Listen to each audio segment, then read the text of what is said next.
Şevket Galif, haylanın faydası. Matruşkalab şeyler eşire. Ужышырталия би. Писи тышкырган жилден де сима солкын тияди. Bir karasam şap oranım. Yol kaldırmam solkınga. Hatta yolbuk fortaçkara utarmamın yakında. Hayır, solkın tiyunun da ona yoru var iken. İptaşlar derske gite. Emin ide yol item. Bir arattı bu arada.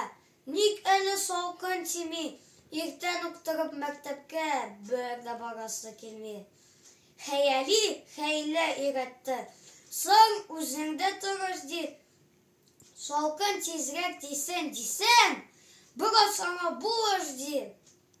Шул күннен башлап солқынны өзім шақырып кертем. Бүлмәмдә мен форточканы ашық тұтам кеш, ертен солқын су білен юынам.